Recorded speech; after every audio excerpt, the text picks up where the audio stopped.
I overclocked an S19 J Pro in an immersion cooling setup until it shut itself off. I'm pretty surprised at how fast these things can run in the right conditions. I measured how much power this Bitcoin miner pulls at various overclocking settings too. By changing the voltage and clock settings on these machines, you have a choice to just set off the dynamite and mine as much coin as you can at whatever cost, or concentrate the laser to mine slower but with incredible efficiency. The setup. I think I've reached the mining she shed's final form. After 4 iterations, I'm now running a single unit tank. This is actually the test tank I got from engineeredfluids.com. It was designed for GPU rigs, but it fits perfectly one single S19 J Pro. I had a mystery leak in my 2-tank system that I couldn't find, and it turns out that you can't use copper heat exchangers to heat a swimming pool. Chlorine eats copper brazing. Who knew? This time, the 4th version of this kit, now has 2 pumps, pumping into 2 pretty hardy radiators, each rated to extract 200,000 BTUs of heat on 2 totally separate cooling loops. That BTU number can be misleading when you're designing your immersion cooling setup because bitcool doesn't transfer heat quite as well as water does. Pretty much nothing does, and water is how these radiators get their ratings. But each one of these should be sufficient to cool the miner alone if the other one craps out. The reason for this overkill is so that when testing overclocks, heat buildup is not my bottleneck. Instead, it'll be power or whatever clock speed these chips can handle. The 2 lines from the radiators pump into the bottom of this tank, 1 line on each side of the tank. Then the bitcool is forced in through just the fan openings to the hash boards thanks to this little flow plate that fits perfectly in the bottom of the tank. It goes up through the S19 J Pro and then spills over this ledge on the inside of the tank and down into a separate hot chamber where the heated bitcool is then sucked back up into the pumps, directed into the radiators where they can wring out the heat and give me another excuse to use these fire effects I do so enjoy. I see 4 reasons to immersion cool your miners. By cooling these in a bath of dielectric coolant, you're removing 2 of the main things that tend to cause failure in these machines: vibration from fans and heat fluctuations. Day and night cycles cause the ambient heat of the air you're sucking through your machines to change every night and every afternoon in an air-cooled situation.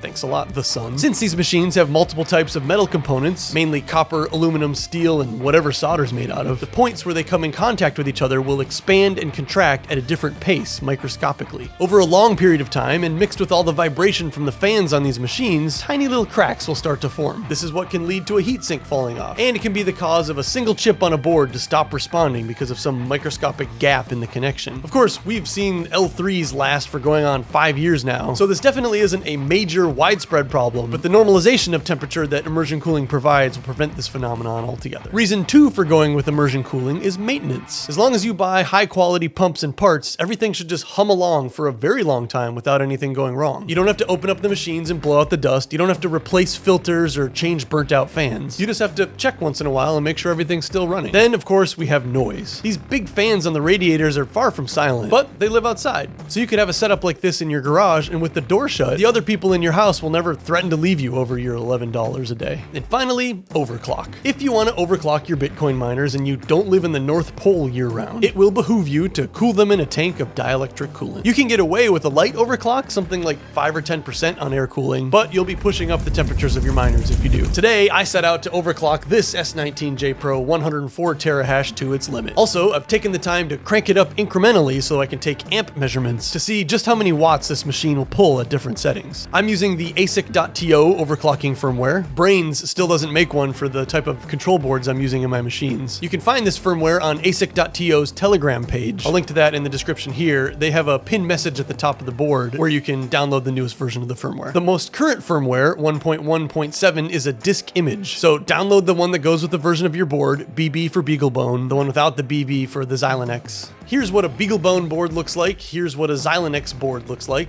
Notice the placement of the SD card slot compared to the Ethernet port. And if you take the case off and find that your machine has no SD card slot, well then so far you're out of luck. Next, you need to go out and get yourself a piece of software called Balena Etcher. This works on Mac or Windows. Open Balena Etcher, choose Flash from File, point towards the file you just downloaded, select Target. You'll need a micro SD card that is 8 gigabytes or smaller.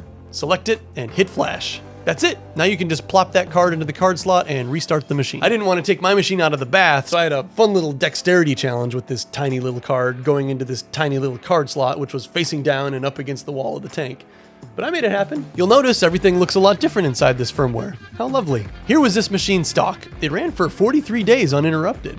so stable. It's a 104 terahash machine, but it looks like it was running just a tiny bit faster than that. The hottest temperatures in the 60s. The reason it says the hot side is on the inlet is because I dunked this machine the easy way, so coolant is being sucked in through the out. It is slightly more efficient to flip it upside down and put it in the other way, but it's super hard to plug stuff in if you don't have a flip kit from engineeredfluids.com, and I don't. It'll take about 5 minutes to find its footing and finally run at whatever speed it's going to. You can see what each board is doing down here. The voltage starts high and adjusts itself down to where you set it. For a baseline, here's a stock S19 J Pro 104 running on stock firmware, running air-cooled, the way Bitmain intended. My power measures just over 240 volts, 242, and this machine drinks up 12.2 amps. Multiply those two numbers together to get 2,952 watts. The first test was for efficiency. There's a little preset drop-down menu in the mining overclock settings. If you choose the 2970 watt 100 TH preset, let it run its course, you'll get just a little over 100 terahash, but at 11 amps. At 240 volts, that's only 2,640 watts. The amp meter doesn't lie. This is super efficient. And I'm sure that the fact that it's running with 4 less fans than stock air-cooled plays no small part. But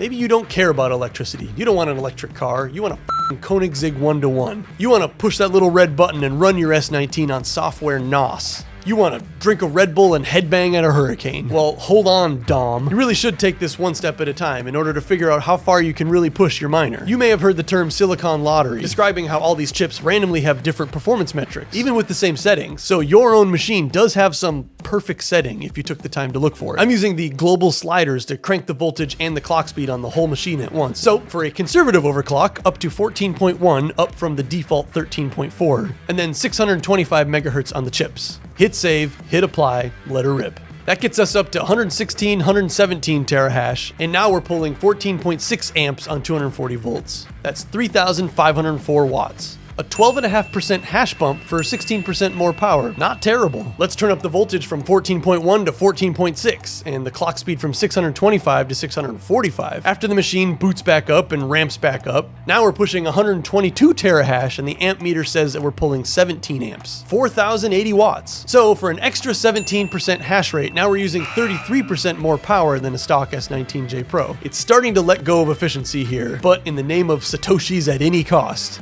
We've still got some room left on these sliders. At 14.9 volts with the clock speed of 750 megahertz, I was able to get this 104 terahash S19 J Pro to run stable at about 130 terahash with 0 hardware errors and no rejected shares. This at a cost of pulling 20.2 amps from the wall for a single machine. That's 4,888 watts, 65% more electricity than stock, achieving a hash rate 25% more than stock. Efficiency is clearly out the window here. We are pulling a trailer uphill and against the wind on the terahash highway, driving a supercar that's stuck in 4th gear. Sure, it's faster, but it's getting 4 miles to the gallon, you sociopath. But you look over and say, never mind, while putting your foot the rest of the way down to the floor, just so you can hear that engine roar a little bit louder, and chain brake detected.